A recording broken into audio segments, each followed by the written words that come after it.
saya Aditya Gardiansa dari kelas PTMA dengan NIM 059 ingin menjelaskan tentang materi ilmu bahan yang akan saya sampaikan berikut ini.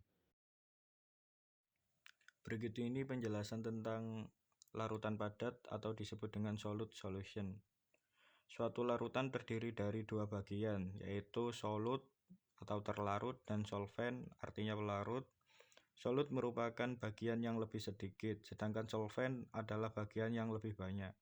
Biasanya jumlah solute yang dilarutkan oleh solvent merupakan fungsi temperatur, maka makin meningkatnya dengan naiknya temperatur. Ada tiga kemungkinan kondisi larutan, yaitu larutan dikatakan tidak jernih bila jumlah solut yang terlarut masih di bawah jumlah yang mampu dilarutkan oleh solvent pada temperatur dan tekanan yang dimaksud. Jika jumlah solut yang larut tepat mencapai batas kelarutannya dalam solvent dikatakan sebagai larutan jenuh.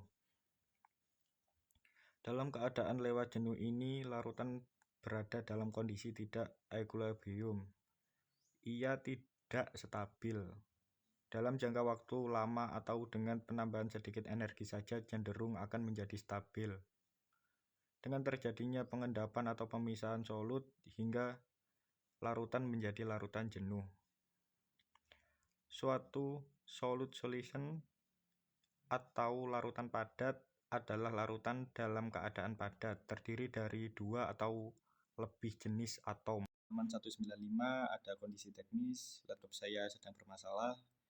Berikut ini penjelasan mengenai halaman 177, yaitu tentang bidang kristalografi yang dituliskan dengan indeks Miller dalam format HKL. Di sini. Bidang-bidang yang paralel satu sama lain adalah ekivalen dan mempunyai indeks dan identik. Prosedur dalam menentukan indeks Miller adalah sebagai berikut ini. Jika bidang melalui titik awal buat bidang paralel lainnya di dalam sel satuan dengan translasi atau dengan membuat titik awal lain di sudut lain sel satuan. Bidang yang dicari bisa berpotongan atau sejajar dengan sumbu. Panjang bidang yang berpotongan ditulis dalam satuan parameter gizi A, B, dan C. Ambil kebalikan dari angka-angka perpotongan tersebut. Bidang yang sejajar dengan sumbu dianggap berpotongan tidak terhingga sehingga kebalikannya adalah 0. Bila perlu robah ketiga bilangan ini ke bilangan bulat terkecil dengan mengali atau membaginya dengan suatu faktor tertentu, yaitu sebagai berikut pada gambar. Untuk bab berikutnya, berikut ini penjelasan untuk nomor halaman 127,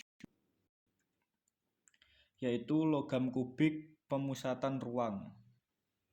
Besi mempunyai struktur kubik pada suhu ruang. Sel satuan besi mempunyai atom pada titik sudut kubus dan satu atom pada pusat kubus. Logam-logam Fe, Cr, Li, Na, K, Au mempunyai struktur kubik pemusatan ruang atau KPR. Tiap atom besi dalam KPR dikelilingi oleh 8 atom tetangga.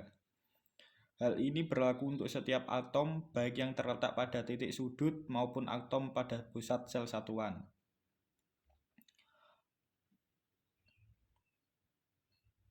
Karena itu, set atom mempunyai lingkungan elektrik yang sama. Sel satuan 1 KPR mempunyai 2 atom. Satu atom dipusatkan dan dari 1/8 atom di setiap titik sudut dalam satu nya dan jari-jari atom R terdapat dengan sebagai berikut pada gambar. Penjelasan mengenai halaman 136, yaitu tentang kristal. Kristal sendiri memiliki struktur yang terdiri dari susunan atom atau partikel yang teratur. Ketika susunan atom seperti itu direpresentasikan dalam struktur 3 dimensi disebut dengan kisi kristal. Jadi, kisi adalah susunan titik-titik dalam urutan tertentu yang menggambarkan susunan partikel padatan kristal. Sekarang adalah mengenai tentang kristal, bahwa ada total 14 kemungkinan kisi 3 dimensi. 14 susunan ini adalah kisi Bravais. Mereka memiliki 6 bentuk dasar. Diagram berikut menunjukkan 14 pengaturan, yaitu sesuai dengan gambar. Ke-14 kisi Bravais menunjukkan beberapa karakteristik serupa. Ini adalah setiap titik pada kisi mewakili satu partikel kristal. Ini adalah titik kisi. Partikel khusus ini dapat berupa atom, molekul, atau bahkan ion. Titik-titik kisi kristal ini dihubungkan oleh garis lurus. Dengan menggabungkan titik-titik ini, kita mendapatkan geometri atau bentuk kristal. Masing-masing dari 14 kisi memiliki geometri yang unik.